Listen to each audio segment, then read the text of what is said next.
Horário 1. Os livros da Capela é uma das obras de Edgar Darman que trata de forma abrangente a evolução espiritual da humanidade terrestre segundo tradições proféticas e religiosas, apoiadas em considerações de natureza histórica e científica.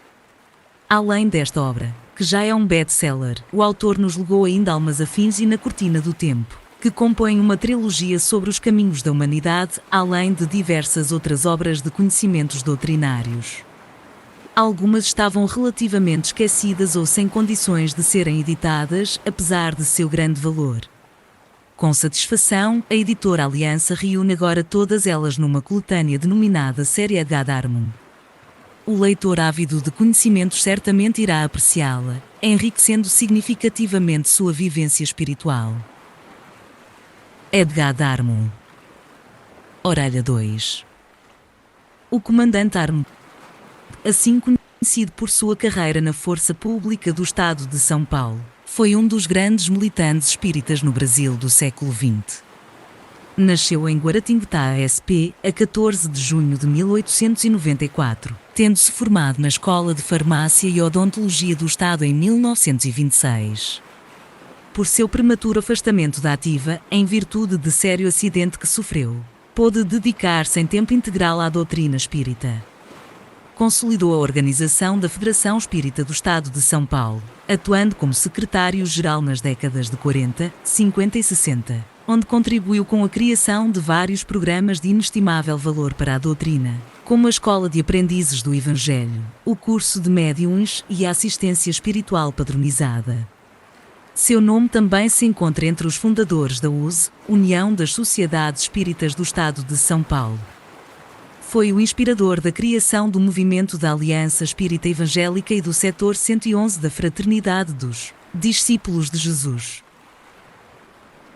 Até seu desencarne, ocorrido em 1982, escreveu e publicou inúmeras obras doutrinárias de inestimável valor para o aspecto religioso do Espiritismo.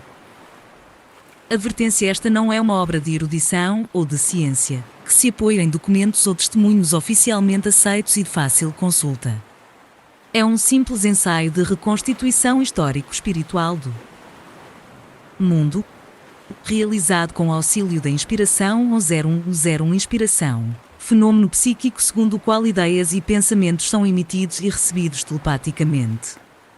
Nada, pois, de estranhável que se lhe dê valor relativo em atenção a algumas fontes de consulta recorridas, dentre as quais se destacam a Gênese, de Moisés à Gênese, de Allan Kardec, A Caminho da Luz, de Emmanuel, Psicografia de Francisco Cândido Xavier. Sumário. Sobre o autor, apresentação da editora, título I, A Constelação do Cocheiro e As Revelações Espíritas e os 3 ciclos, primeiro ciclo, segundo ciclo, terceiro ciclo, IV, no tempo dos primeiros homens V, as encarnações na segunda raça Vi, a terceira raça mãe VI, como era, então, o mundo 8, a sentença divina e X, as encarnações punitivas X, tradições espirituais da descida XI, a Gênese mosaica 12, 7, o capelino 13, da descida à corrupção 14, os expurgos reparadores 15, na Atlântida, a quarta raça 16, a quinta raça 17, o dilúvio bíblico 18, os 4 povos 19, a mística da salvação XX, a tradição messiânica 21, e o verbo se fez carne XXI, a passagem do milénio. Sobre o autor. Edgar Darman, do comandante Darman, assim conhecido por sua carreira na Força Pública do Estado de São Paulo, foi um dos grandes militantes espíritas no Brasil do século XX. Nasceu em Guaratinguetá, SP, a 14 de junho de 1894, tendo-se formado na Escola de Farmácia e Odontologia do Estado em 1926. Por seu prematuro afastamento da ativa, em virtude de sério acidente que sofreu, pôde dedicar-se em tempo integral à doutrina espírita. Consolidou a organização da Federação Espírita do Estado de São Paulo, atuando como secretário-geral nas décadas de 40, 50 e 60, onde contribuiu com a criação de vários programas de inestimável valor para a doutrina, como a Escola de Aprendizes do Evangelho, o curso de médiuns e a assistência espiritual padronizada. Seu nome também se encontra entre os fundadores da USE, União das Sociedades Espíritas do Estado de São Paulo. Foi o inspirador da criação do movimento da Aliança Espírita Evangélica e do setor 111 da Fraternidade dos Discípulos de Jesus. Até seu desencarne, ocorrido em 1982, escreveu e publicou inúmeras obras doutrinárias de inestimável valor para o aspecto religioso do Espiritismo. Apresentação da editora. O conhecimento da pré-história ressente-se de documentação, não só por sua antiguidade como pelas destruições feitas do pouco que, atravessando séculos, chegou às gerações posteriores. A Biblioteca de Alexandria, por exemplo, que reuniu mais de 700.000 volumes sobre o passado da civilização, foi destruída, parte pelos romanos de César, em 47 a.C., e pelos muçulmanos, no século VII. Houve destruição na China em 240 a.C., em Roma no século III, no México, Peru e Espanha no século XVI, na Irlanda e no Egito no século XVIII. E não foram queimadas pelo clero de Barcelona, na Espanha, em nossos dias, em praça pública. As obras da codificação espírita recebida através de Allan Kardec?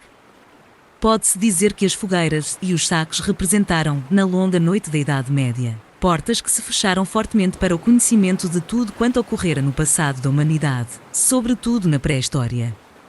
Alguma coisa que se salvou dessas destruições, na parte devida aos homens, tem vindo agora à luz do sol, como aconteceu em 1947, com os documentos chamados do Mar Morto.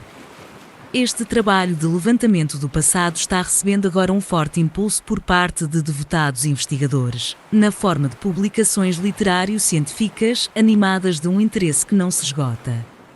Este livro, editado pela primeira vez em 1951, filia-se a esse setor de publicações, conquanto se refira, na realidade, a assuntos espirituais e religiosos, imigrações de espíritos vindos de outros orbes, afundamento de continentes lendários e transferência de conhecimentos, ou melhor, de tradições espirituais do Ocidente para o Mediterrâneo, há milénios. É um livro pioneiro na utilização didático-doutrinária desses conhecimentos, incluídos pelo autor nos programas da Escola de Aprendizes do Evangelho, da Iniciação Espírita, fundada em 1950, destinada a promover a aculturação de todos aqueles que desejam realizar sua espiritualização na linha iniciática cristã, nos moldes estabelecidos pela doutrina dos Espíritos. A terceira edição vem a público com revisão ortográfica e atualização de dados históricos e técnicos. São Paulo, janeiro de 1999. A editora. Título: Muitas vezes, em momentos de meditação, vieram-nos à mente interrogações referentes às permutas e migrações periódicas de populações entre os orbes e, no que diz respeito à Terra, às ligações que, porventura, teria tido uma dessas imigrações, a dos habitantes da Capela, com a crença universal planetária do Messias, bem como com seu advento, ocorrido na Palestina. A resposta a estas perguntas íntimas aqui está, em parte, contida, segundo um dado ponto de vista. É o argumento central desta obra, escrita sem nenhuma pretensão subalterna, mas unicamente para satisfazer o desejo, tão natural, de quem investiga a verdade, de auxiliar a tarefa daqueles que se esforçaram no mesmo sentido. Nada há aqui que tenha valor em si mesmo, quanto à autoria do trabalho, salvo o esforço de coligir e comentar, de forma, aliás, muito pouco ortodoxa, dados esparsos e complementares, existentes aqui e ali, para com eles erigir esta síntese espiritual da evolução do homem planetário. O autor. E a constelação do Cocheiro.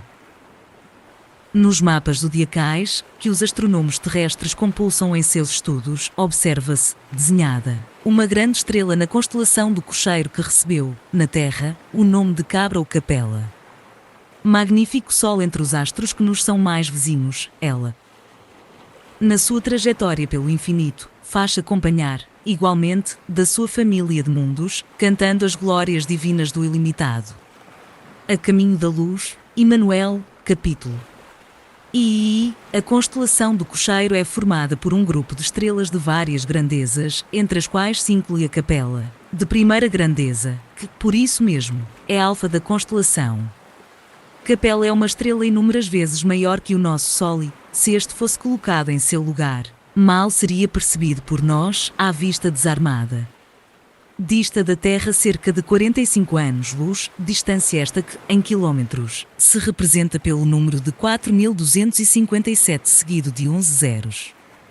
Na abóbada celeste, Capela está situada no hemisfério boreal, limitada pelas constelações da Girafa, Perseu e Lince, e, quanto ao zodíaco, sua posição é entre Géminis e Tauro. Conhecida desde a mais remota antiguidade, Capela é uma estrela gasosa, segundo afirma o célebre astrónomo e físico inglês Arthur Stanley Eddington, de 1882 a 1944, e de matéria tão fluídica que sua densidade pode ser confundida com a do ar que respiramos. Sua cor é amarela, o que demonstra ser um Sol em plena juventude e, como um Sol, deve ser habitada por uma humanidade bastante evoluída. E as revelações espíritas. A doutrina espírita é, realmente, uma fonte de ensinamentos, não só no que respeita à imortalidade da alma e suas reencarnações periódicas, às condições de vida nos planos invisíveis, que apresenta com detalhes jamais revelados, ao conhecimento do ego e das hierarquias espirituais, às sutilíssimas intercorrências kármicas, ao intercâmbio dos seres habitantes dos diferentes mundos e os processos mediante os quais se opera, como também ao complexo e infinito panorama da vida cósmica que, como uma imensa fonte, escachoa e turbilhona no eterno transformismo que caracteriza e obriga a evolução de seres e de coisas. Tudo isto, em verdade, pode ser também encontrado, de forma mais ou menos clara ou velada, nos códigos religiosos ou nas filosofias que o homem vem criando ou adotando, no transcurso do tempo, como resultado de sua ânsia de saber e necessidade imperativa de sua alma, sedenta sempre de verdades. Tudo tem sido revelado, gradativamente, em partes, pelo Mestre Divino ou pelos missionários que ele tem enviado, de tempos a tempos, ao nosso orbe, para auxiliar o homem no seu esforço evolutivo. Revelações essas que se dilataram enormemente e culminaram com os ensinamentos de sua boca e a exemplificação de sua vida, quando aqui desceu, pela última vez, neste mundo de misérias e maldades, para redimi-lo. Sobre os que habitavam a terra de sombra e de morte resplandeceu uma luz. 9h02. Asterisco. Por outro lado, a ciência materialista, estudando as células, comparando os tipos, escavando a terra e devassando os seres, tem conseguido estabelecer uma série de conclusões inteligentes e justas, de seu ponto de vista, para explicar as coisas, compreender a vida e definir o homem. Porém, somente em nossos dias, pela palavra autorizada dos espíritos do plano invisível, que vieram tornar realidade, no momento preciso, as promessas do Paracleto, é que, então, a revelação se alargou, com clareza e detalhes, à medida que nossos espíritos, tardos ainda e imperfeitos, têm sido capazes de comportá-la.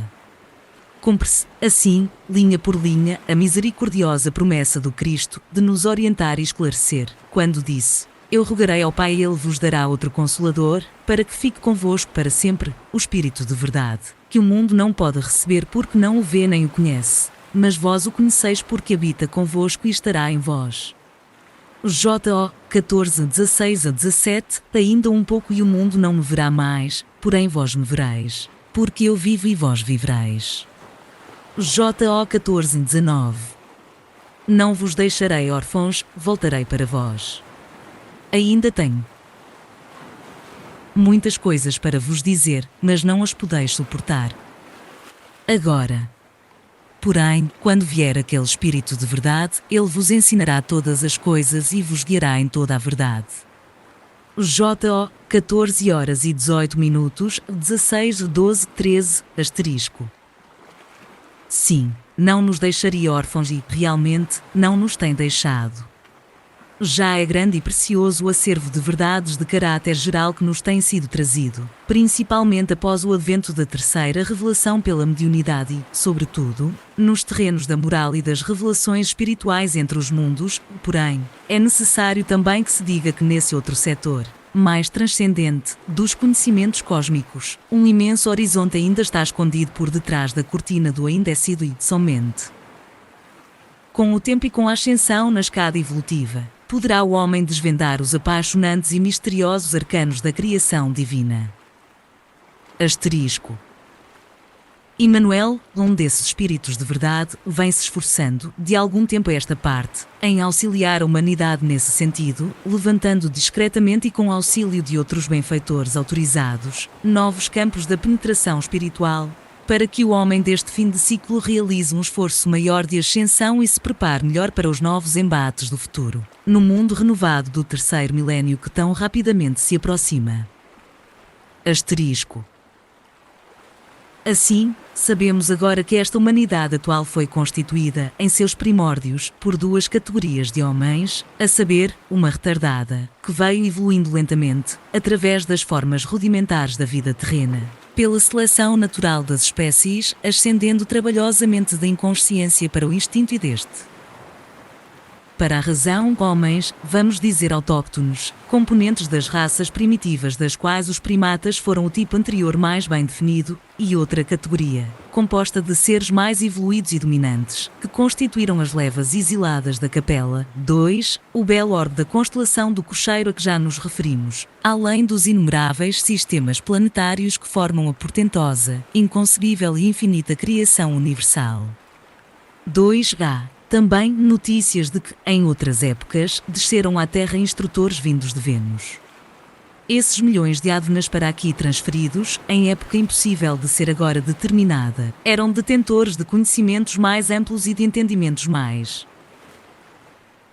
dilatados em relação aos habitantes da Terra, e foram o elemento novo que arrastou a humanidade animalizada daqueles tempos para novos campos de atividade construtiva, para a prática da vida social e, sobretudo, deu-lhe as primeiras noções de espiritualidade e do conhecimento de uma divindade criadora. Mestres, condutores, líderes, que então se tornaram das tribos humanas primitivas, foram eles, os Elivros, que definiram os novos rumos que a civilização tomou, conquanto sem completo êxito. E os 3 ciclos. Para melhor metodização do estudo que vamos fazer, deste tão singular e interessante assunto, julgamos aconselhável dividir a história da vida humana, na Terra, em 3 períodos ou ciclos que, muito embora diferentes das classificações oficiais, nem por isso, todavia, representam discordância em relação a elas. Adotamos uma divisão arbitrária, unicamente por conveniência didática, segundo um ponto de vista todo pessoal. É a seguinte. Primeiro ciclo. Começa no ponto em que os prepostos do Cristo, já havendo determinado os tipos dos seres dos 3 reinos inferiores e terminado as experimentações fundamentais para a criação do até hoje misterioso tipo de transição entre os reinos animal e humano, apresentaram como espécime padrão, adequado às condições de vida no planeta, esta forma corporal crucífera, símbolo da evolução pelo sofrimento que, aliás, com ligeiras modificações, se reflete no sistema sideral de que fazemos parte e até onde se estende a autoridade espiritual de Jesus Cristo, o sublime arquiteto e divino diretor planetário. O ciclo prossegue com a evolução, no astral do planeta, dos espíritos que formaram a primeira raça-mãe, depois com a encarnação dos homens primitivos na segunda raça-mãe, suas sucessivas gerações e selecionamentos periódicos para aperfeiçoamentos etnográficos, na terceira e na quarta, com a migração de espíritos vindos da Capela, corrupção moral subsequente e expurgo da Terra com os cataclismos que a tradição espiritual registra. Segundo ciclo. Inicia-se com as massas sobreviventes desses cataclismos, atravessa toda a fase consumida com a formação de novas e mais adiantadas sociedades humanas e termina com a vinda do Messias Redentor. Terceiro ciclo. Começa no Gólgota, com o último ato do sacrifício do Divino Mestre e vem até nossos dias, devendo encerrar-se com o advento do terceiro milénio, em pleno aquário, quando a humanidade sofrerá novo expurgo, que é o predito por Jesus nos seus ensinamentos, anunciado desde antes pelos profetas hebreus, simbolizado por João, no Apocalipse, e confirmado pelos emissários da terceira revelação, época em que se iniciará, na Terra, um período de vida moral mais perfeito, para tornar realidade os ensinamentos contidos nos evangelhos cristãos. E no tempo dos primeiros homens. Hoje, não mais se ignora que os seres vivos, suas formas, estrutura, funcionamento orgânico e vida psíquica, longe de serem efeitos sobrenaturais ou fruto de acasos, resultam de estudos, observações e experimentações de longa duração, realizados por entidades espirituais de elevada hierarquia, colaboradoras diretas do Senhor, na formação e no funcionamento regular, sábio e metódico, da criação divina. O princípio de todas as coisas e seres é o pensamento divino que, no ato da emissão e por virtude própria, se transforma em leis vivas, imutáveis, permanentes. Entidades realmente divinas, como intérpretes, ou melhor, executoras dos pensamentos do Criador, utilizam-se do Verbo, que é o pensamento fora de Deus, e pelo Verbo plasmam o pensamento na matéria, a força do Verbo, dentro das leis, age sobre a matéria, condensando-a, criando formas, arcabouços, para as manifestações individuais da vida. O pensamento divino só pode ser plasmado pela ação dinâmica do Verbo, e este só pode ser emitido por entidades espirituais individualizadas, o que o absoluto não é, intermediários e existentes fora do plano absoluto, mas que possuam força e poder para agir no campo da criação universal. Assim, quando o pensamento divino é manifestado pelo Verbo, ele se plasma na matéria fundamental, pela força da mesma enunciação, dando nascimento à forma, à criação visível, aparencial. Sem o Verbo não há essa criação, porque ela, não se concretizando na forma, é como se não existisse, permaneceria como pensamento divino e revelado no campo da existência abstrata. Ora, para a criação da terra o Verbo foi o Cristo. Paulo, em sua epístola aos Efésios, 3:09, diz: Deus, por Jesus Cristo, criou todas as coisas. E João o Evangelista muito bem esclareceu. No princípio era o Verbo, e o Verbo estava com Deus e o Verbo era Deus. Todas as coisas foram feitas por ele, e sem ele, nada do que foi feito se fez. 3, por isso é que o Divino Mestre disse: Eu sou o caminho, a verdade e a vida, ninguém vai ao Pai senão por mim. 14:6. Asterisco. Assim, pois, formam-se os mundos, seres e coisas, tudo pela força do Verbo, que traduz o pensamento criador, segundo as leis que esse mesmo pensamento encerra. Noutras palavras, o Absoluto, pelo pensamento, cria a vida e as leis, e entidades espirituais do plano divino, pela força do Verbo, plasmam a criação na matéria, dão forma e estrutura a todas as coisas e seres e presidem sua evolução na eternidade. Na gênese cósmica no que se refere à Terra, a ação do Verbo traduziu o pensamento criador, a seu tempo, na constituição de uma forma globular fluídica emanada do Sol central que veio situar-se, no devido ponto do sistema planetário, como novo recurso de manifestações de vida para seres em evolução. Ao seu redor, circundando a Terra, formou-se uma camada fluídica, de teor mais elevado, destinada a servir de limitação e proteção, como também de matriz astral para a elaboração das formas vivas destinadas a evoluir nesse mundo em formação. Nessa camada se continham os germes dos seres, conforme foram concebidos pelos espíritos criadores das formas, representando tipos padrões, fluidicamente plasmados para futuros desenvolvimentos. E, com o tempo, progredindo a condensação da forma globular, segundo as leis que regem a criação universal, os gases internos emanados do núcleo central subiam à periferia do conjunto, onde eram contidos pela camada protetora, e daí, condensados pelo resfriamento natural, caíam novamente sobre o núcleo em forma líquida, trazendo, contudo, em suas malhas, se assim podemos dizer, os germes de vida ali existentes. Esses germes, assim veiculados, espalharam-se pela superfície do globo em formação, aguardando oportunidade de desenvolvimento, e quando, após inúmeras repetições desse processo de intercâmbio, a periferia do globo ofereceu, finalmente, condições favoráveis de consistência, umidade e temperatura, nela surgiu a matéria orgânica primordial, o protoplasma, que permitiu a eclosão da vida, com a proliferação dos germes já existentes, bem como espíritos humanos em condições primárias involutivas, monadas aptas ao início da trabalhosa escalada evolutiva na matéria, e outros germes que, segundo a cronologia dos reinos deveriam, no futuro, também manifestar-se. Asterisco. Os seres vivos da Terra, com as formas que lhes foram atribuídas pelo Verbo e seus propósitos, apareceram no globo há centenas de milhões de anos, primeiro nas águas, depois na terra, primeiro os vegetais, depois os animais, todos evoluindo até seus tipos mais aperfeiçoados. Segundo pesquisas e conclusões da ciência oficial, a Terra tem 2 bilhões de anos de existência, tendo vivido 1 bilhão de anos em processo de ebulição e resfriamento, após o que, somente então, surgiram os primeiros seres dotados de vida. Até Louis Pasteur, de 1822 a 1895, químico e biólogo francês, a opinião fumo dos cientistas sobre a origem dos seres era a teoria da geração espontânea, segundo a qual os seres nascem espontânea exclusivamente de substâncias materiais naturais como, por exemplo, larvas e micróbios nascendo de elementos em decomposição.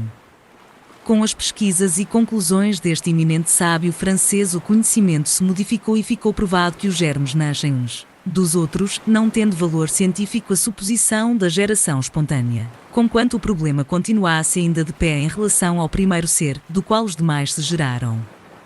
Em 1953, o bioquímico americano Wendell Meredith Stanley, de 1904 a 1971, isolou um micróbio incomparavelmente mais primitivo que qualquer dos demais conhecidos até então, e que se reproduzia, mesmo depois de submetido ao processo de cristalização.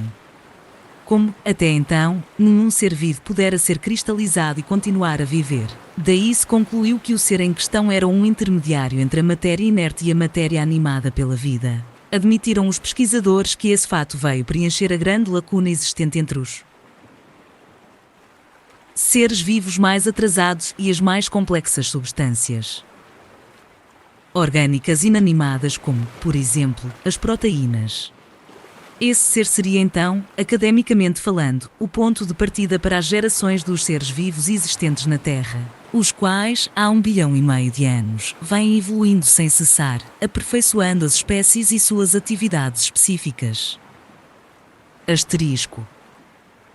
Nesses primórdios da evolução humana, e no ápice do reino animal, estavam os símios, muito parecidos com os homens, porém, ainda animais, sem aquilo que, justamente, distingue o homem do animal, a saber, a inteligência. Deste ponto em diante, por mais que investigasse, a ciência não conseguiu localizar um tipo intermediário de transição, bem definido entre o animal e o homem.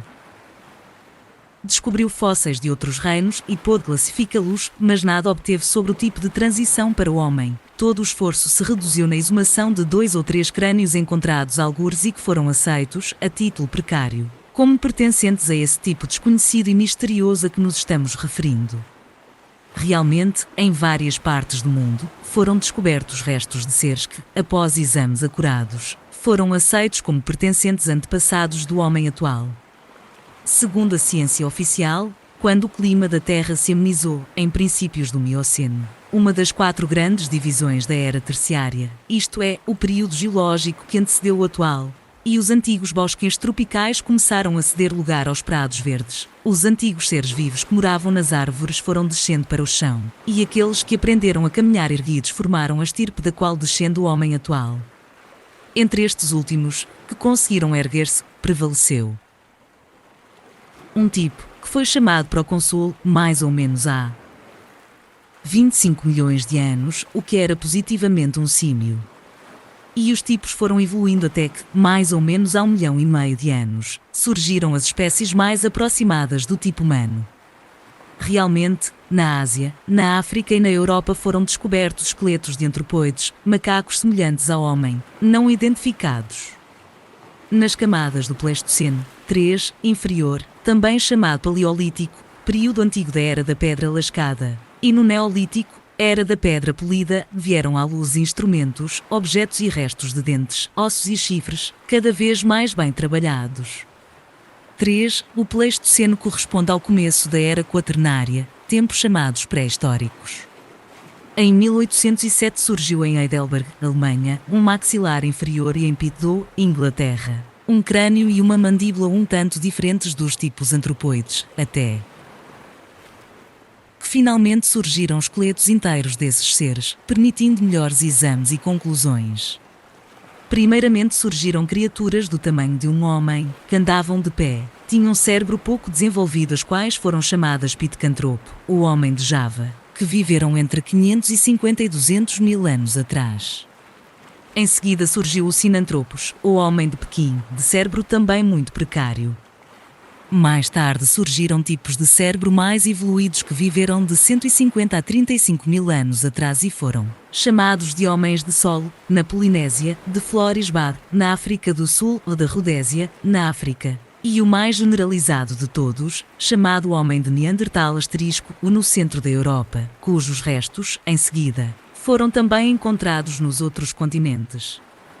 Asterisco nos anos 90. Exames de DNA provaram que o Neandertal é uma ramificação separada da espécie humana, embora seja evidentemente uma evolução dos símios primitivos. Nota da editora. Como possuía um cérebro bem maior, foram chamados Homo sapiens, conquanto tivessem ainda muitos sinais de deficiências em relação à fala, à associação de ideias e à memória. O Neandertal foi descoberto em camadas do Pleistoceno médio, mas, logo depois, no Pleistoceno superior surgiram esqueletos de corpo inteiro e de atitude vertical, como, por exemplo, o tipo negroide de Grimaldi, o tipo branco do Cro-Magnon, pertencente à quarta raça, Atlante, e o tipo chancelade. E por fim foram descobertos os tipos já bem desenvolvidos chamados homens de Swanscombe, na Inglaterra, o de Canjera, na África, o de Fontchevade, na França, todos classificados como Homo sapiens sapiens, isto é, homens verdadeiros.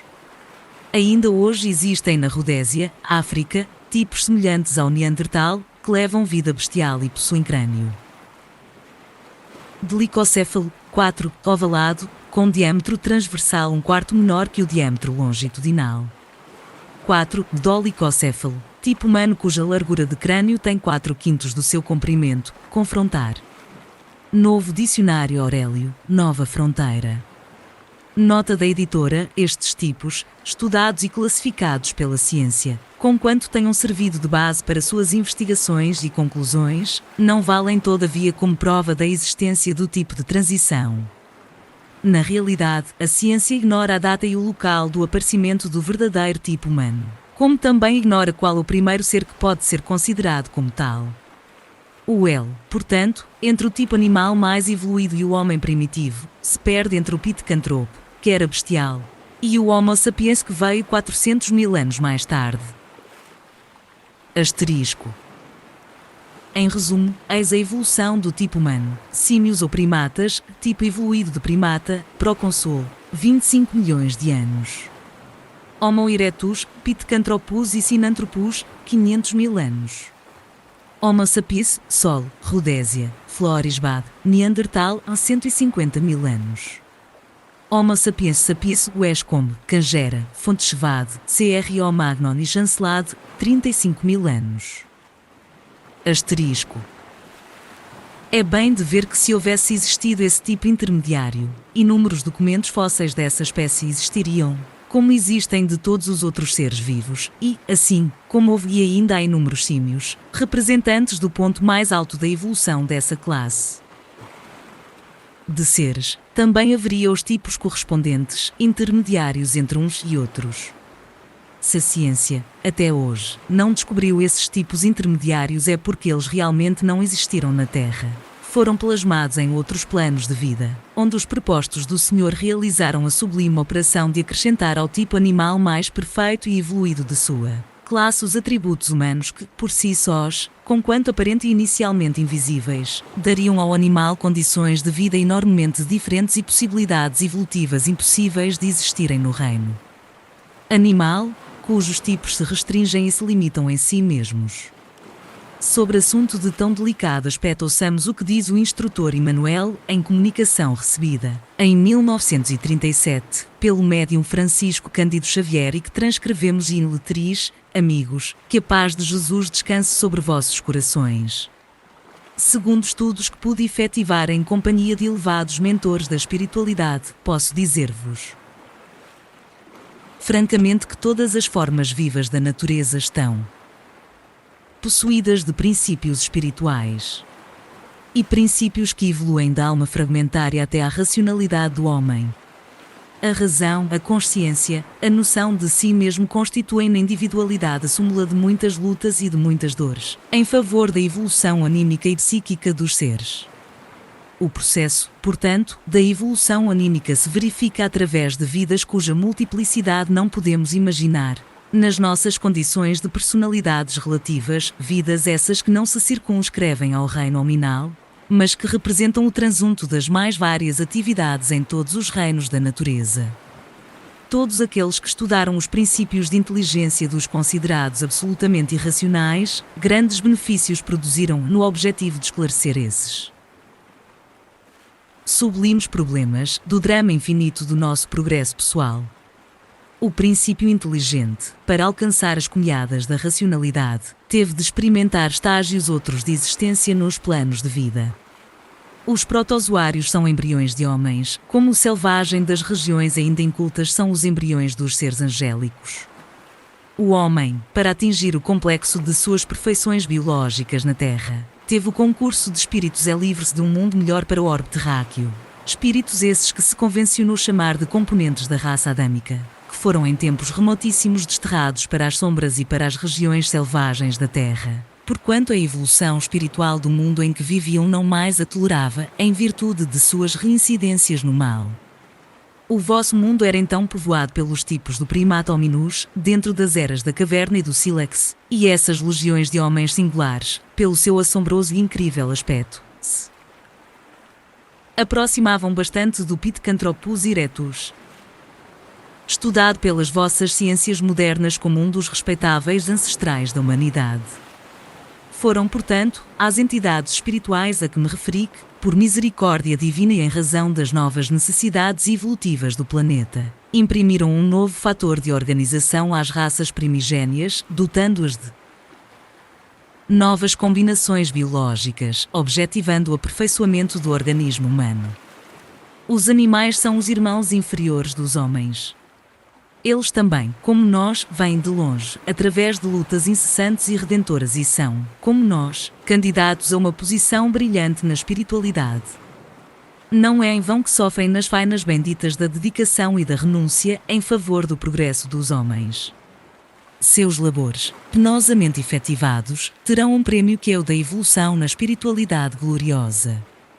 Eles, na sua condição de almas fragmentárias no terreno da compreensão, têm todo um exército de protetores dos planos do alto, objetivando a sua melhoria e o amplo desenvolvimento de seu progresso em demanda do reino nominal.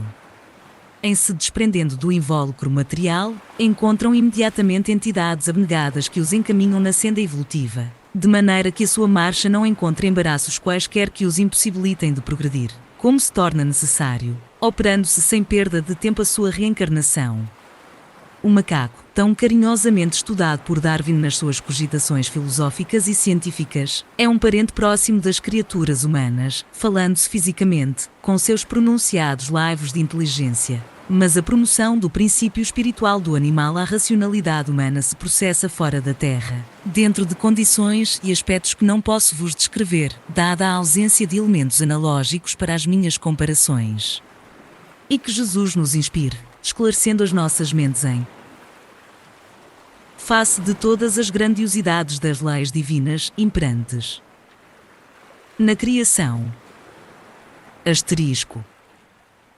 Assim, pois, quando essa operação transformadora se consumou fora da Terra, no astral planetário ou em algum mundo vizinho, estava IPSO facto 5, criada a raça humana, com todas as suas características e atributos iniciais, a primeira raça-mãe, que a tradição espiritual oriental definiu da seguinte maneira: espíritos ainda inconscientes, habitando corpos fluídicos, pouco consistentes. 5. IPSO facto, do latim por conseguinte, por isso mesmo, automaticamente, nota do digitador. V. As encarnações na segunda raça. Quando cessou o trabalho de integração de espíritos animalizados nesses corpos fluídicos e terminaram sua evolução, Aliás, muito rápida, nessa raça padrão. O planeta se encontrava nos fins de seu terceiro período geológico e já oferecia condições de vida favoráveis para seres humanos encarnados. Já de há muito seus elementos materiais estavam estabilizados e o cenário foi julgado apto a receber o Rei da Criação. Iniciou-se, então, essa encarnação nos homens primitivos formadores da segunda raça-mãe, que a tradição esotérica também registrou com as seguintes características: espíritos habitando formas mais consistentes, já possuidores de mais lucidez e personalidade, porém ainda não fisicamente humanos. Iniciou-se com estes espíritos um estágio de adaptação na crosta planetária, tendo como teatro o grande continente da Lemúria. Esta segunda raça deve ser considerada como pré-adâmica. Asterisco. Estava-se nos albores do período quaternário. Os homens dessa segunda raça em quase nada se distinguiam dos seus antecessores símios, eram grotescos, animalizados, inteiramente peludos, enormes cabeças pendentes para a frente, braços longos que quase tocavam os joelhos, ferozes, de andar trôpego e vacilante em cujo olhar, inexpressivo e esquivo, predominavam a desconfiança e o medo. Alimentavam-se de frutos e raízes, viviam isolados, escondidos nas matas e nas rochas, fugindo uns dos outros, vendo nas feras que os rodeavam por toda parte seres semelhantes a eles mesmos e procriando-se instintivamente, sem preocupação de estabelecerem entre si laços de afeto ou de intimidade permanente. Quem olhasse então o mundo não diria que ele já era habitado por seres humanos. Essa segunda raça evoluiu por muitos milénios, dando tempo a que se procedesse a necessária adaptação ao meio ambiente até que, por fim, como desabrochar lento e custoso da inteligência, surgiu entre seus componentes o desejo de vida comum que, nessa primeira etapa evolutiva, era visceralmente brutal e violento. Os ímpetos do sexo nasceram de forma terrivelmente bárbara e os homens saíam furtivamente de seus antros escuros para se apoderarem pela força de companheiras inconscientes e indefesas, com as quais geravam filhos que se criavam por si mesmos, ao redor do núcleo familiar, como feras. Com o correr do tempo, entretanto, essa proliferação desordenada e o agrupamento forçado de seres do mesmo sangue obrigaram os homens a procurar habitações mais amplas e comodas, que encontraram em grutas e cavernas naturais, nas bases das colinas ou nas anfratuosidades das montanhas. Sua inteligência ainda não bastava para a idealização de construções mais apropriadas e assim surgiram os trogloditas da Idade da Pedra, em cujos olhos, porém, já a esse tempo, luziam os primeiros fulgores do entendimento e cujos corações já de alguma forma se abrandavam ao calor dos primeiros sentimentos humanos. Eis como eles foram vistos pelo espírito de João, o Evangelista, em comunicação dada na Espanha, nos fins do século passado. 6. Roma e o Evangelho, Pelincer. Adão ainda não tinha vindo. Porque eu via um homem, dois homens, muitos homens e no meio deles não via Adão e nenhum deles conhecia Adão. Eram os homens primitivos, esses que meu espírito absorto contemplava. Era o primeiro dia da humanidade, porém, que humanidade, meu Deus! Era também o primeiro dia do sentimento, da vontade e da luz, mas de um sentimento que apenas se diferenciava da sensação, de uma vontade que apenas desvanecia às sombras do instinto. Primeiro que tudo o homem procurou que comer, após, procurou uma companheira, juntou-se com ela e tiveram filhos. Meu espírito não via o homem do paraíso, via muito menos que o homem, coisa pouco mais que um animal superior. Seus olhos não refletiam a luz da inteligência, sua fronte desaparecia sob o cabelo áspero e rijo da cabeça. Sua boca, desmesuradamente aberta, prolongava-se para diante. Suas mãos pareciam com os pés e frequentemente tinham o emprego destes. Uma pele pilosa e rija cobria as suas carnes duras e secas, que não dissimulavam a fialdade do esqueleto. Se tivesseis visto, como eu, o homem do primeiro dia, com seus braços magros e esquálidos caídos ao longo do corpo e com suas grandes mãos pendidas até os joelhos. O vosso espírito teria fechado os olhos para não ver e procuraria o sono para esquecer. Seu comer era como devorar, bebia abaixando a cabeça e submergindo os grossos lábios nas águas. Seu andar era pesado e vacilante como se a vontade não interviesse, seus olhos vagavam sem expressão pelos objetos, como se a visão não se refletisse em sua alma, e seu amor e seu ódio que nasciam de suas necessidades satisfeitas ou contrariadas. Eram passageiros como as impressões que se estampavam em seu espírito e grosseiros como as necessidades em que tinham sua origem. O homem primitivo falava, porém não como o homem, alguns sons guturais, acompanhados de gestos, os precisos para responder às suas necessidades mais urgentes. Fugia da sociedade e buscava a solidão, ocultava-se da luz e procurava indolentemente nas trevas a satisfação de suas exigências naturais. Era escravo do mais grosseiro egoísmo, não procurava alimento senão para si. Chamava a companheira em épocas determinadas, quando eram mais imperiosos os desejos da carne e, satisfeito o apetite, retraía-se de novo à solidão sem mais cuidar da prole. O homem primitivo nunca ria, nunca seus olhos derramavam lágrimas, o seu prazer era um grito e a sua dor era um gemido. O pensar fatigava-o, fugia do pensamento como da luz. E mais adiante acrescenta, e nesses homens brutos do primeiro dia o predomínio orgânico gerou a força muscular, e a vontade subjugada pela carne gerou o abuso da força, dos estímulos da carne nasceu o amor, do abuso da força nasceu o ódio, e a luz, agindo sobre o amor e sobre o tempo, gerou as sociedades primitivas. A família existe pela carne, a sociedade existe pela força. Moravam as famílias à vista de todos, protegiam-se. Criavam rebanhos, levantavam tendas sobre troncos e depois caminhavam sobre a terra. O homem mais forte é o senhor da tribo, a tribo mais poderosa é o lobo das outras. As tribos errantes, como o furacão, marcham para diante e, como gafanhotos, assaltam a terra onde pousam seus enxames. Asterisco. Assim, como bem deixa ver o evangelista, no final de sua comunicação, com o correr dos tempos as famílias foram se unindo, formando tribos, se amalgamando, cruzando tipos, elegendo chefes e elaborando as primeiras regras de vida em comum, que visavam preferentemente às necessidades materiais da subsistência e da procriação.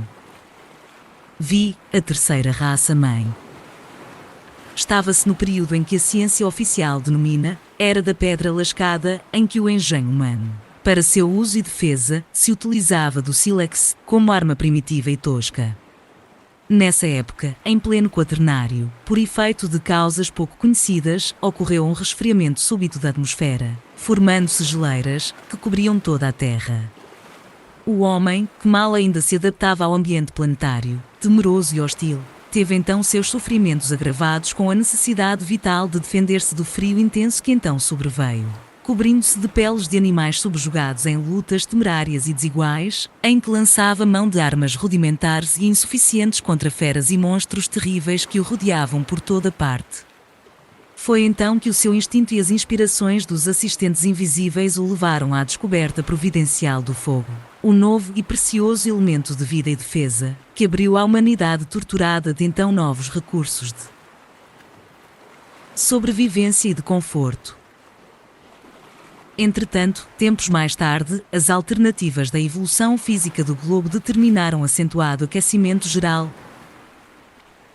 que provocou súbito de gelo e terríveis inundações, fenômeno esse que, na tradição pré-histórica, ficou conhecido como o dilúvio universal, atribuído a um desvio do eixo do globo que se oblicou e provocado pela aproximação de um astro, que determinou também alterações na sua órbita, que se tornou, então, mais fechada.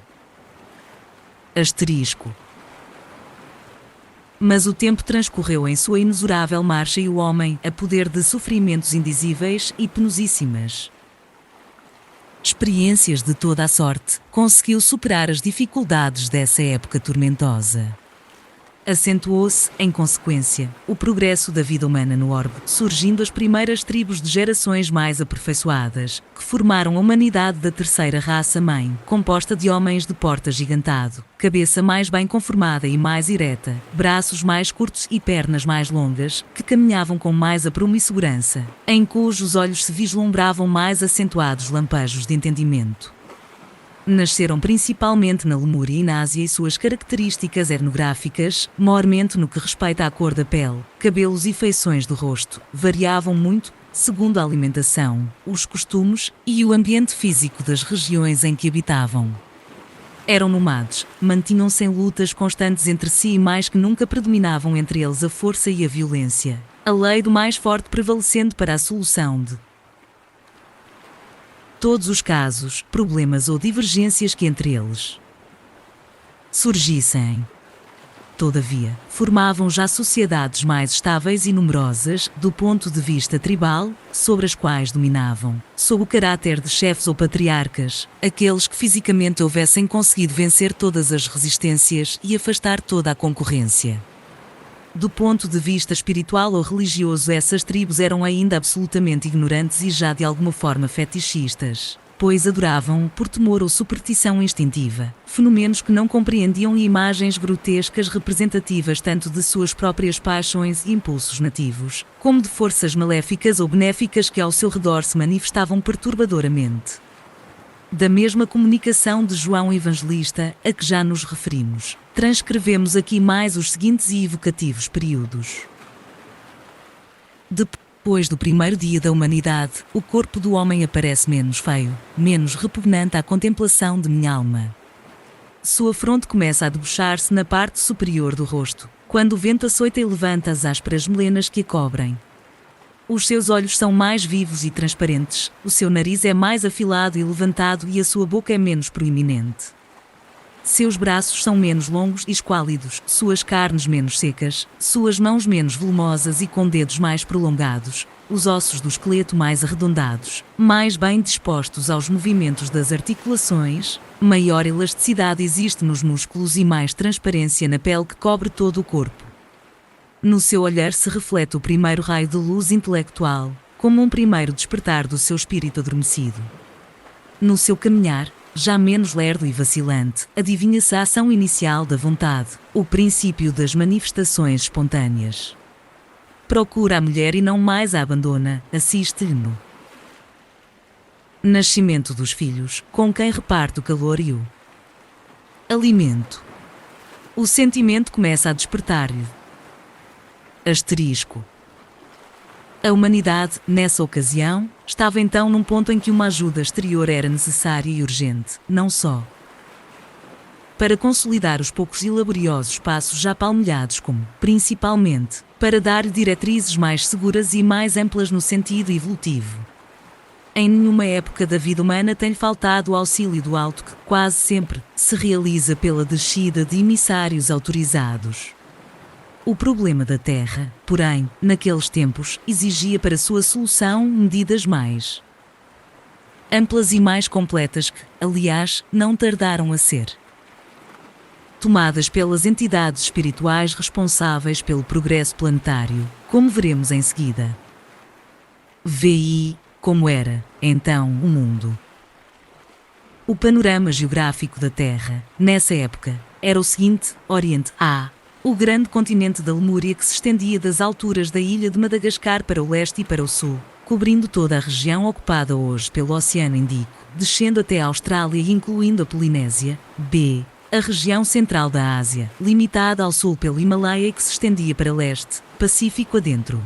Para oeste terminava num grande mar, que subia de sul para norte, passando pelas regiões hoje ocupadas pelo Indostão, Beluquistão, Pérsia e Tartária e terminando na região subártica. 7. Divisão geográfica anterior às últimas guerras. Este foi o habitat central da terceira raça. Ocidente C. O continente formado pela Grande Atlântida, que se desenvolvia de sul a norte sobre a região hoje ocupada pelo Oceano Atlântico, que lhe herdou o nome. D. A parte superior da América do Norte, que formava então dois braços dirigidos um para o Oriente, na direção da atual Groenlândia, e outro para o Ocidente, prolongando-se pelo Oceano Pacífico, na direção da Ásia. Nestas duas regiões se estabeleceram, mais tarde, os povos da quarta raça. E, ao norte, um continente ártico, denominado Hiperbóreo, que cobria toda a região do Polo Norte, mais ou menos até à altura do paralelo 80, sobre todo o território europeu. 8. Os continentes Ártico e Antártico suportam 90% de todo o gelo existente na Terra. Estudos de paleontologia feitos por expedições científicas demonstram que verdadeiras florestas cobriam essas regiões no passado e se encontram agora enterradas em camadas profundas de 4 a 2 mil metros no gelo e provam que há Mais de milhares de anos essas regiões eram de clima temperado perfeitamente habitáveis. Esta foi a região habitada, mais tarde, pelos formadores da quinta raça, os Árias. Além destes 5 continentes, a tradição consigna a existência do chamado primeiro continente, Terra Sagrada, Terra dos Deuses, que era o berço do primeiro Adão, a habitação do último mortal divino, escolhido como uma sede para a humanidade, devendo presidir à semente da futura humanidade. Como se vê, trata-se da própria capela que, após a descida dos Elivros, passou a ser considerada como uma região ligada à Terra, um prolongamento desta por ser a própria pátria, o paraíso momentaneamente perdido e para onde deveriam voltar ao fim de seu exílio. Asterisco. Esses continentes a que nos referimos eram então habitados pelos homens da terceira raça, que assim se distribuíam, na Lemúria. Os Rutas, homens de pele escura, na Ásia, os Mongóis, de pele amarelada, na Atlântida, os Atlantes, de pele avermelhada, os primitivos, que serviram de semente à quarta raça. Sem embargo dessas diferenças de cor, as demais características biológicas já descritas prevaleciam, mais ou menos uniformemente, para todos os indivíduos dessa terceira raça, em todos os lugares. 8. A sentença divina. E em meio o ciclo evolutivo da terceira raça, 9, cujo núcleo mais importante e numeroso se situava na Lemúria, quando, nas esferas espirituais, foi considerada a situação da Terra e resolvida a imigração para ela de populações de outros orbes mais adiantados, para que o homem planetário pudesse receber um poderoso estímulo e uma ajuda direta na sua árdua luta pela conquista da própria espiritualidade. 9. Esses ciclos são muito longos no tempo, pois incluem a evolução milenar de todas as respectivas sub-raças. A escolha, como já dissemos, recaiu nos habitantes da capela. Eis como Emmanuel, o espírito de superior hierarquia, tão estreitamente vinculado, agora, ao movimento espiritual da pátria do Evangelho, inicia a narrativa desse impressionante acontecimento. Há muitos milénios, um dos orbes do cocheiro, que guarda muitas afinidades com o globo terrestre, atingir a culminância de um dos seus extraordinários ciclos evolutivos. Alguns milhões de espíritos rebeldes lá existiam no caminho da evolução geral, dificultando a consolidação das penosas conquistas daqueles povos cheios de piedade e de virtudes. E, após outras considerações, acrescenta, as grandes comunidades espirituais, diretoras do cosmo, deliberaram então localizar aquelas entidades pertinazes no crime aqui na terra longínqua.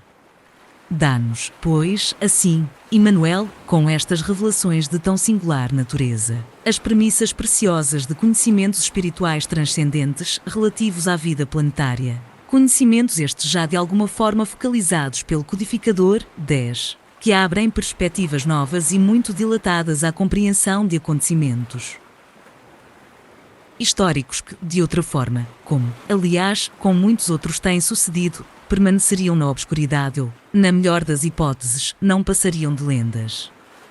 10. A Gênese, Allan Kardec, capítulo 11. Aliás, essa permuta de populações entre orbes afins de um mesmo sistema sideral, e mesmo de sistemas diferentes, ocorre periodicamente, sucedendo sempre a expurgos de caráter seletivo, como também é fenômeno que se enquadra nas leis gerais da justiça e da sabedoria divinas, porque vem permitir reajustamentos oportunos, retomadas de equilíbrio, harmonia e continuidade de avanços evolutivos para as comunidades de espíritos habitantes dos diferentes mundos. Por outro lado, é a misericórdia divina que se manifesta, possibilitando a reciprocidade do auxílio, a permuta de ajuda e de conforto, o exercício, enfim, da fraternidade para todos os seres da criação. Os escolhidos, neste caso, foram os habitantes da capela que, como já foi dito, deviam dali ser expurgados por terem se tornado incompatíveis com os altos padrões de vida moral já atingidos pela evoluída humanidade daquele orbe. Asterisco. Resolvida, pois, a transferência, os milhares de espíritos atingidos pela irrecorrível decisão foram notificados do seu novo destino e da necessidade de sua reencarnação em planeta inferior. Reunidos no plano etéreo daquele orbe, foram postos na presença do Divino Mestre para receberem o estímulo da esperança e a palavra da promessa, que lhes serviriam de consolação e de amparo nas trevas dos sofrimentos físicos e morais que lhes estavam reservados por séculos. Grandioso e comovedor foi, então, o espetáculo daquelas turbas de condenados, que colhiam os frutos dolorosos de seus desvarios, segundo a lei imutável da eterna justiça. Eis como Emmanuel, no seu estilo severo e eloquente, descreve a cena. Foi assim que Jesus recebeu, à luz do seu reino de amor e de justiça, aquela turba de seres sofredores e infelizes. Com a sua palavra sábia e compassiva exortou aquelas almas desventuradas à edificação da consciência pelo cumprimento dos deveres de solidariedade e de amor, no esforço regenerador de si mesmas.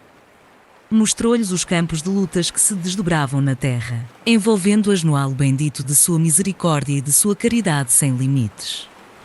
Abençoou-lhes as lágrimas santificadoras, fazendo-lhes sentir os sagrados triunfos do futuro e prometendo-lhes a sua colaboração cotidiana e a sua vinda no porvir. Aqueles seres desolados e aflitos, que deixavam atrás de si todo um mundo de afetos, não obstante os seus corações empedernidos na prática do mal, seriam degradados na face obscura do planeta terrestre, andariam desprezados na noite dos milénios da saudade e da amargura, reencarnar.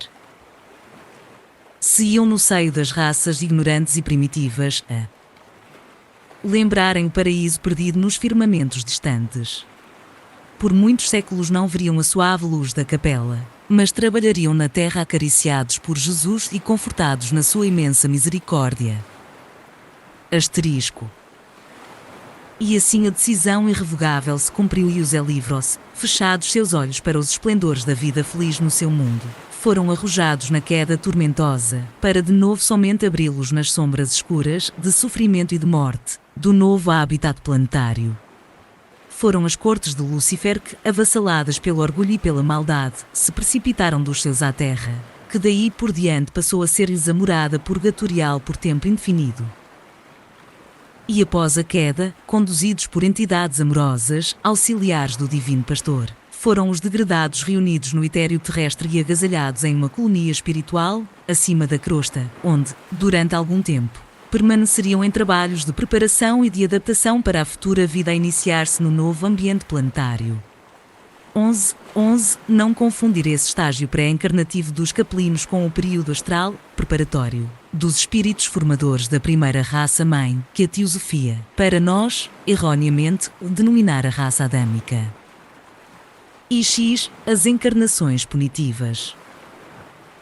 A esse tempo, os prepostos do Senhor haviam conseguido selecionar, em várias partes do globo, e no seio dos vários povos que o habitavam, núcleos distintos e apurados de homens primitivos em cujos corpos, já biologicamente aperfeiçoados, devia iniciar-se a reencarnação dos capelinos.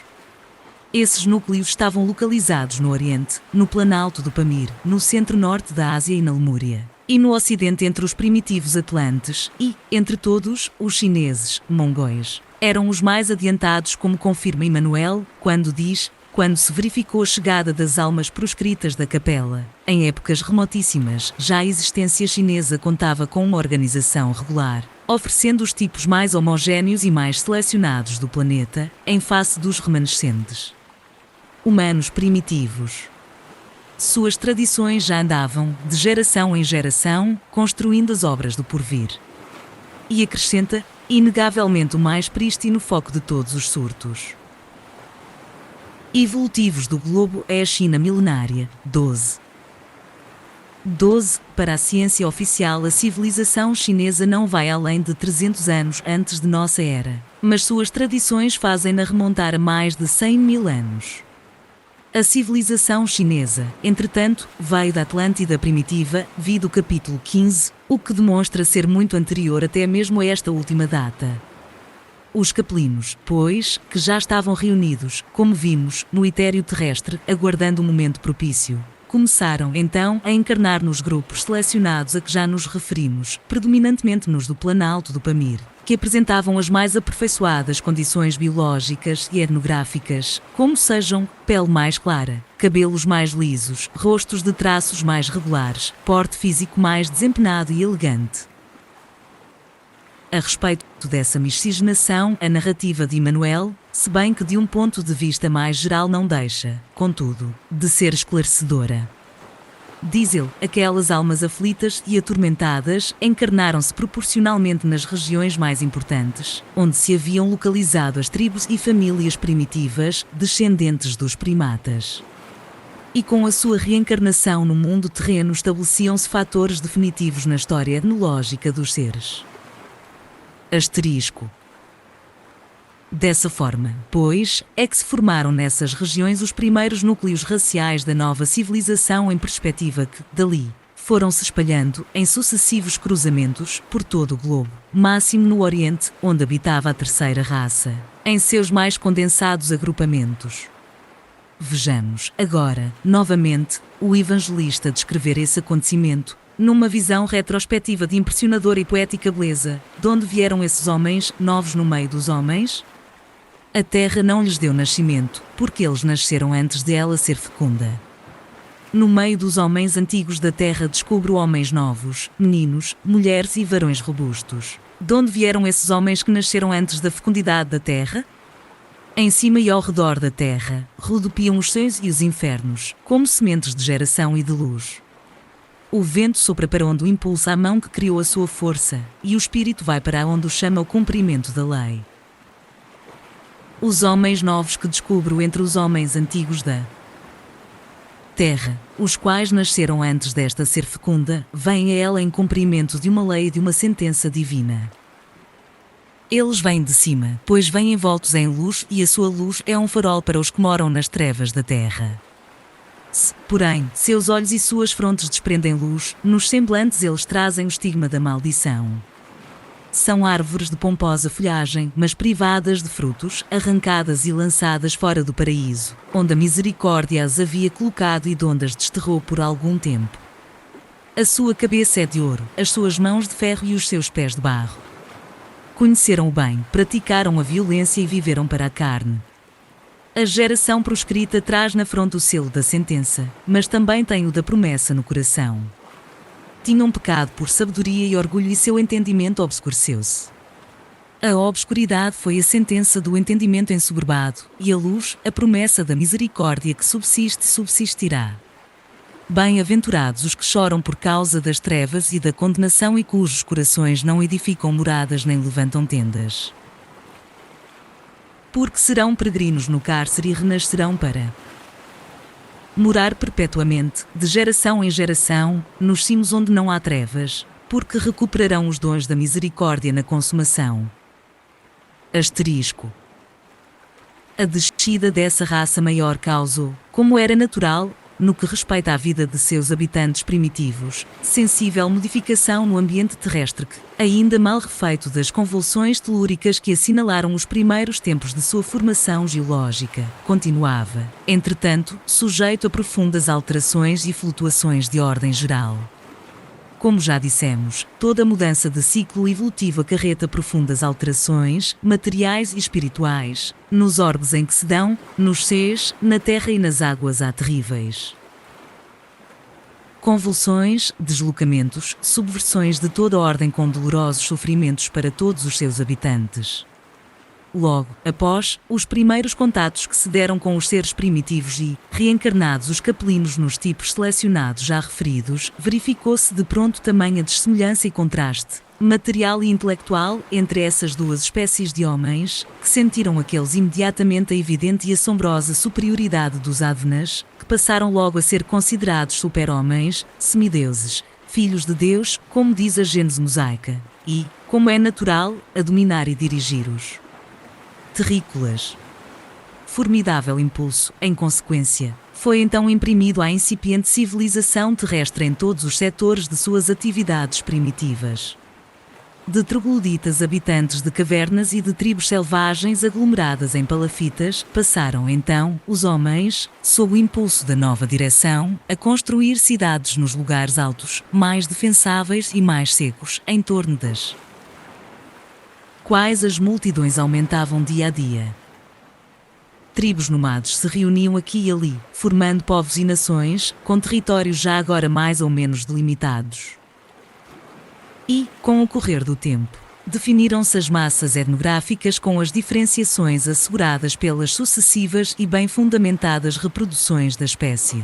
Adotaram-se costumes mais brandos e esboçaram-se os primeiros rudimentos das leis. Os povos, que então saíam da era da pedra polida, estabeleceram os fundamentos da indústria com a utilização, se bem que incipiente, dos metais, foi-se assegurando aos poucos a base de uma consciência coletiva e os homens, pelas experiências já sofridas e pelo crescente despertar da razão, ainda que embrionária, iniciaram uma tentativa de organização social em novo e mais promissor período de civilização. Enfim, naquela paisagem primitiva e selvagem que era realmente um cadinho combusto de forças em ebulição, definiram-se os primeiros fundamentos da vida espiritual planetária. X. Tradições espirituais da descida. Nada existe, que saibamos, nos arquivos do conhecimento humano, que nos dê, desse fato remotíssimo e de tão visceral interesse, a saber, o da miscigenação de raças pertencentes a orbes siderais diferentes. Revelação tão clara e transcendente como essa que nos vem pelos emissários da doutrina espírita, tanto como consta, em seus primeiros anúncios, da codificação kardeciana e das comunicações subsequentes de espíritos autorizados, como agora desta narrativa impressionante de Emmanuel, que estamos a cada passo citando. Realmente, perlustrando os anais da história, das ciências, das religiões e das filosofias, vemo-las inçadas de relatos, enunciados e afirmativas emitidos por indivíduos inspirados que impulsionaram e impeliram o pensamento humano, desde os albores do tempo e em todas as partes do mundo, conceitos, concepções que representam um colossal acervo de conhecimentos de toda espécie e natureza. Mas em nenhum desses textos a cortina foi jamais levantada tão alto para deixar ver como esta humanidade se formou, no nascedouro, segundo as linhas espirituais da questão ou o espírito humano. Por isso mesmo, e por força dessa ignorância primária, foi-se deixando desviar por alegorias, absorver e fascinar por dogmas inaceitáveis, teorias e idealizações de toda sorte, muitas realmente não passando de fantasias extravagantes ou elucubrações cerebrais alucinadas. Todavia, neste particular que nos interessa agora, nem tudo se perdeu da realidade e, buscando-se no fundo da trama, muitas vezes inextricável e quase sempre alegórica dessas tradições milenárias, descobrem-se aqui e ali filões reveladores das mais puras gemas que demonstram não só a autenticidade como, também, a exatidão dos detalhes desses empolgantes acontecimentos históricos, que estão sendo trazidos a lume pelos mensageiros do Senhor, nos dias que correm.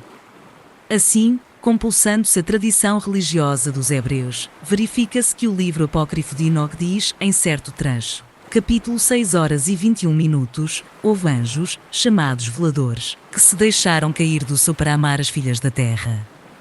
E quando os anjos, os filhos do céu, as viram, por elas se apaixonaram e disseram entre si, vamos escolher esposas da raça dos homens e procriemos filhos. Então seu chefe Samiasa lhes disse, talvez não tenhais coragem para efetivar esta resolução e eu ficarei sozinho responsável pela vossa queda. Mas eles lhe responderam, juramos de não nos arrepender e de levar a efeito a nossa intenção. E foram 200 deles que desceram sobre a montanha de Armon. A partir de então, esta montanha foi denominada Armon, que quer dizer montanha do juramento. Desses consórcios nasceram gigantes que oprimiram os homens. Eis os nomes dos chefes desses anjos que desceram. Samiasa, que era o primeiro de todos, Uracbaramil. Azibiel, Tamiel, Ramuel, Danel, Amarazá, Azquil, Saracnial, Azael, Armars, Batraal, Anam, Zavliel, Samsaviel, Ertrael, Turel, Jumiel e Arazial. Eles tomaram esposas com as quais viveram, ensinando-lhes a magia, os encantamentos e a divisão das raízes e das árvores. Amarazá ensinou todos os segredos dos encantamentos, Batraal foi o mestre dos que observam os astros, Azquil revelou os signos e Azael revelou os movimentos da lua. Este livro de Enoque, anterior aos de Moisés, é também muito citado pelos exegetas da Antiguidade e pelo apóstolo Judas Tadeu em sua epístola, Versum, e dá, pois, testemunho deste acontecimento. Enoque, no velho hebraico, significa iniciado. 13. A tradição diz que escreveu uma cosmogonia conhecida como Livro de Enoque e acrescenta que era tão puro que Deus o fez subir aos céus com vida. Falam dele Orígenes, Procópio, Tertuliano, Lactâncio, Justino, Irineu de Leão, Clemente de Alexandria e outros santos católicos. Os maniqueus o citavam a miúdo e Eusébio diz em sua obra intitulada Preparação do Cristão no Espírito do Evangelho que Moisés, no Egito, aprendeu com esse livro de Enoque. No século XVII, o explorador escocês Jaime Bruce, 1730-1794, descobriu um exemplar dele na Abissínia, mais tarde traduzido para o inglês pelo arcebispo Lawrence. Os etíopes, que são os medianitas da Bíblia, também dizem que Moisés abrou-se nesse livro, que lhe fora ofertado por seu sogro, o sacerdote Jetro, e que dele se valeu para escrever a Gênese. Asterisco. Os Jubileus, outro livro muito antigo dos Hebreus, acrescenta que os veladores vieram à Terra para ensinar aos homens a vida perfeita, mas acabaram seduzidos pelas mulheres encarnadas. Este livro, também conhecido como a Pequena Bíblia, é considerado ainda mais antigo que o próprio Velho Testamento.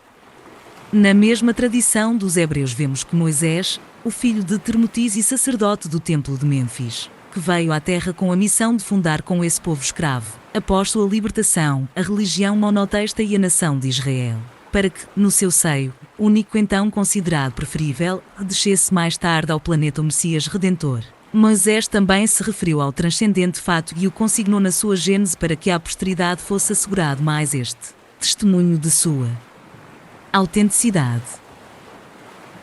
Realmente, velado embora pela cortina da alegoria, lá está o acontecimento descrito, na primeira parte da narrativa, quando o profeta conta a criação do primeiro homem, sua queda e ulterior expulsão do paraíso do Éden, esse mesmo empolgante sucesso histórico. Emmanuel agora nos relata, 4 milénios após, de forma objetiva e quase minudente, conquanto cingindo-se unicamente ao aspecto espiritual do problema. Pois ele mesmo adverte, referindo-se às finalidades de sua já citada obra, não deverá ser este um trabalho histórico. A história do mundo está compilada e feita. Nossa contribuição será a tese religiosa elucidando a influência sagrada da fé e o ascendente espiritual no curso de todas as civilizações terrestres. No capítulo em que descreve os antepassados do homem e, pondo em evidência a significação simplesmente simbólica, mas autêntica, dos textos bíblicos, ele pergunta: onde está Adão, com a sua queda do paraíso? De balde nossos olhos procuram, aflitos, essas figuras legendárias com o propósito de localizá-las no espaço e no tempo. Compreendemos, afinal, que Adão e Eva constituem uma lembrança dos espíritos degradados na paisagem obscura da Terra, como Caim e Abel são dois símbolos para a personalidade das criaturas. Sim, realmente, Adão representa a queda dos espíritos capelinos neste mundo de expiação que é a Terra, onde o esforço verte lágrimas e sangue, como também no sagrado texto está predito: maldita é a terra por causa de ti, disse o Senhor, com dor comerás dela todos os dias de tua vida. No suor do teu rosto, comerás o seu pão até que te tornes à terra. Refere-se o texto aos capelinos, às sucessivas reencarnações que sofriam para resgate de suas culpas. Se é verdade que os filhos da Terra, no esforço de sua própria evolução, teriam de passar dificuldades e padecimentos, próprios dos passos iniciais do aprendizado moral, dúvidas também não restam de que a Terra, de alguma forma, foi maleficiada com a descida dos degradados, que para aqui trouxeram novos e mais pesados compromissos a resgatar e nos quais seriam envolvidos também os habitantes primitivos. Compreendemos, pois, pelos textos citados, que as gerações de Adão formam as chamadas raças adâmicas, vindas da capela, designação que o esoterismo dá, segundo seus pontos de vista, aos espíritos que formaram a primeira raça-mãe, na fase em que, não possuindo corpo, forma e vida, não podiam encarnar na crosta planetária, o que é muito diferente. O esoterismo adota esta suposição para poder explicar a vida da monada espiritual na sua fase evolutiva. Mas, como temos explicado, para nós essa fase cessa no reino mineral. E, a partir daí, a monada começa a sua evolução, não no astral terreno, mas adstrita ou integrada, mais ou menos nos reinos inferiores, mineral, vegetal e animal. Somente após terminar suas experiências neste último reino, animal, penetra a monada no estágio preparatório do astral terreno, em trânsito para suas primeiras etapas no reino humanal. qualquer destas fases dura milénios. Asterisco. Mas, retomando a narrativa e no entendimento iniciático, diremos que Caim e Abel, os dois primeiros filhos, são unicamente símbolos das tendências do caráter dessas legiões de imigrados, formadas, em parte, por espíritos rebeldes, violentos e orgulhosos e, em parte, por outros, ainda que criminosos, porém jamais pacificados, conformados e submissos à vontade do Senhor. Asterisco. A corrente caínica, mais numerosa, foi a que primeiro se encarnou, como já vimos, entre os povos da terceira raça, que mais depressa e mais facilmente afinizou-se com os filhos da terra, os habitantes primitivos, vindo a formar sem contestação a massa predominante dos habitantes do planeta, naquela época, e cujo caráter, dominador e violento, predomina até nossos dias em muitos povos. Como conta Moisés, e saiu Caim da face do Senhor e habitou na terra de Nod, da banda do oriente do Éden. E conheceu Caim a sua mulher e ela concebeu e gerou Enoque, e ele edificou uma cidade. É fácil de ver que se Caim e Abel realmente tivessem existido como filhos primeiros do primeiro casal humano, não teria Caim encontrado mulher para com ela se casar, porque a terra seria, então, desabitada. É, pois, evidente que os capelinos, ao chegar, já encontraram um mundo habitado por outros homens. O texto significa que as primeiras legiões de Elivas, saindo da presença do Senhor em capela, vieram à terra, encarnando-se primeiramente no Oriente, mesclando-se com as mulheres dos povos aí existentes, gerando descendentes e edificando cidades. E dizendo, da banda do Oriente do Éden, confirma o conceito, porque é suposição corrente que o Éden da Bíblia, se bem que alegórico, referia-se a uma região situada na Ásia Menor. E o Oriente dessa região justamente fica para os lados da Lemúria e Ásia, onde habitavam os rutas da terceira raça. E quanto aos Elivos da corrente bélica, diz a Gênese na força do seu símbolo, que eles foram suprimidos logo no princípio, o que deixa entender que sua permanência na Terra foi curta. Asterisco. Prosseguindo na enumeração das tradições referentes à descida dos Elivos da capela, verificamos que os babilônios antigos, conforme inscrições cuneiformes descobertas pela ciência em escavações situadas em Cuniunic, povoação da antiga Caldeia, somente reconheciam, como tendo existido à época do dilúvio, duas raças de homens, sendo uma, de pele escura que denominavam os Adamis negros e outra, de pele clara, que denominavam os Sarcos, ambas tendo por antepassados uma raça de deuses que desceram à terra, obedecendo a 7 chefes, cada um dos quais orientava e conduzia uma massa de homens. Acrescentavam essas inscrições que esses seres eram considerados prisioneiros da carne, deuses encarnados, e terminavam afirmando que foi assim que se formaram as 7 raças adâmicas primitivas. Asterisco. Na tradição dos hindus, na parte revelada ao ocidente por M. P. Blavatsky, lê-se que, pelo meio da evolução da terceira raça-mãe, chamada a raça lemuriana, vieram à Terra seres pertencentes a uma outra cadeia planetária, muito mais avançada em sua evolução. Esses membros de uma comunidade altamente evoluída, seres gloriosos aos quais seu aspecto brilhante valeu o título de Filhos do Fogo, constituem uma ordem sublime entre os filhos de Manas. Eles tomaram sua habitação sobre a Terra como instrutores divinos da jovem humanidade. Asterisco. E as mitologias? E as lendas da pré-história? Não se referem elas a uma idade de ouro, que a humanidade viveu, nos seus primeiros tempos, em plena felicidade? E a deuses, semideuses e heróis dessa época, que realizaram grandes feitos e em seguida desapareceram. Ora, como sabemos que a vida dos primeiros homens foi cheia de desconforto, temor e miséria, bem se pode, então, compreender que essa idade de ouro foi vivida fora da Terra por uma humanidade mais feliz, e que não passa de uma reminiscência que os Elivros conservaram da vida espiritual superior que viveram no paraíso da Capela. Os deuses, semideuses e heróis dessa época, que realizaram grandes feitos e em seguida desapareceram, permanecendo unicamente como uma lenda mitológica. Quem são eles senão os próprios capelinos das primeiras encarnações que, como já vimos, em relação aos homens primitivos, rústicos e animalizados, podiam ser realmente considerados seres sobrenaturais?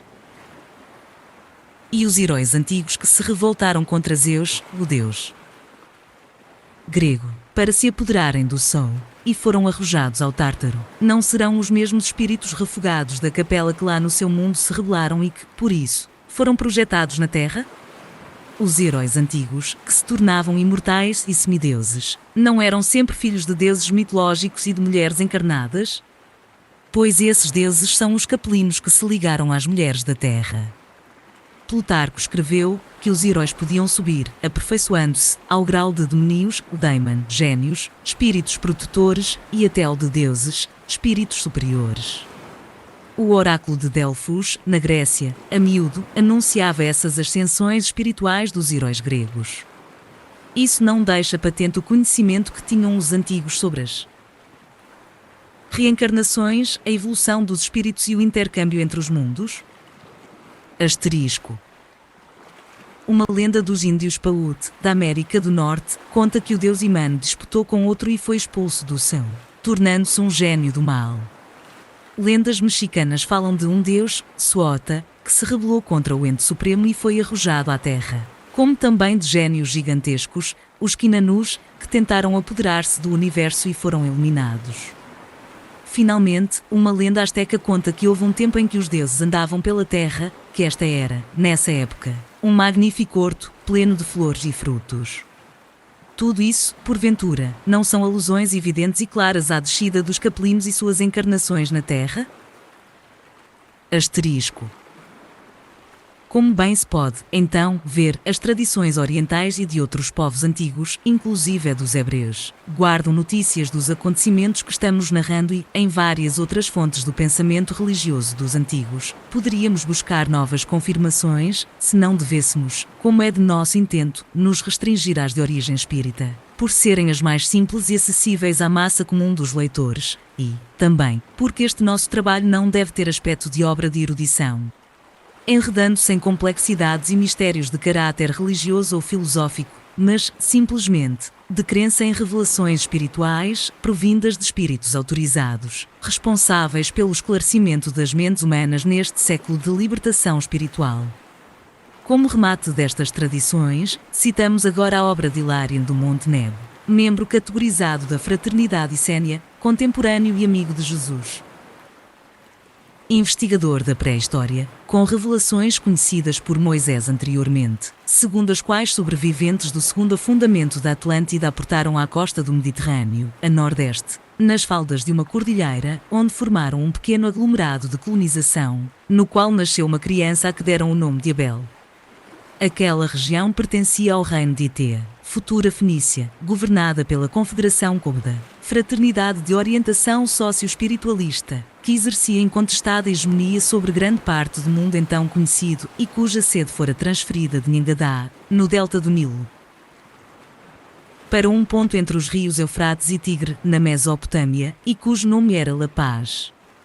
Transferido para La Paz, o jovem assimilou os conhecimentos científicos e religiosos da época, destacando-se pelas excepcionais virtudes morais e inteligência que possuía, as quais lhe permitiram ascender à direção-geral dessa fraternidade, prestando relevantes serviços e sacrificando-se, por fim, em benefício da paz dos povos que governava, ameaçada por um pretendente rebelde de nome Caino.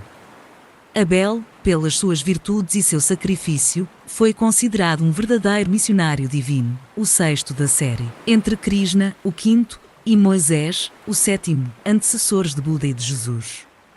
Seja como for, qualquer das tradições aqui citadas indica o encadeamento natural e lógico dos fatos e das civilizações sequentes e desfaz. O mito de Adão, primeiro homem, do qual Deus retirou uma costela para lhe dar uma companheira, quando a própria Bíblia relata que nesse tempo havia outras mulheres no mundo, com uma das quais, aliás, o próprio Caim fugiu para se casar.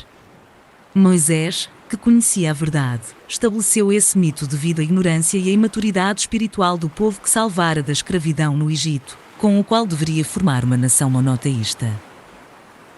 São também absurdas e inaceitáveis as referências bíblicas sobre um Moisés sanguinário e contraditório, versão esta que, como se pode facilmente perceber, convinha à dominação religiosa do povo hebreu pelo clero do seu tempo. Essa fraternidade cômoda formou uma civilização avançada do ponto de vista espiritual, mas, com a morte de Abel, degenerou na instituição dos faraós arquipoderosos do Egito, dominadores e déspotas, que a seu tempo também degeneraram. O mesmo ocorreu com os Flâminos, na Índia, sacerdotes de Krishna, com a morte deste missionário. Continuaram a influir no meio ambiente, mas, degenerando no sentido religioso, concorreram a formar o regime de castas e poderes fracionados que até hoje existem. É regra já afirmada pela experiência que, após realizar a finalidade espiritual a que se propuseram, as organizações iniciáticas redentoras deveriam encerrar suas atividades, como fizeram os essênios na Palestina, após a morte de Jesus, não deveriam fundir-se com a sociedade que decorrer de suas atividades missionárias, porque não poderão conservar sua pureza e elevada condição. Para se perpetuarem, teriam de aliar-se à nova ordem de coisas quase sempre com base na força, passando por cima das leis espirituais do amor universal que vieram estabelecer na Terra.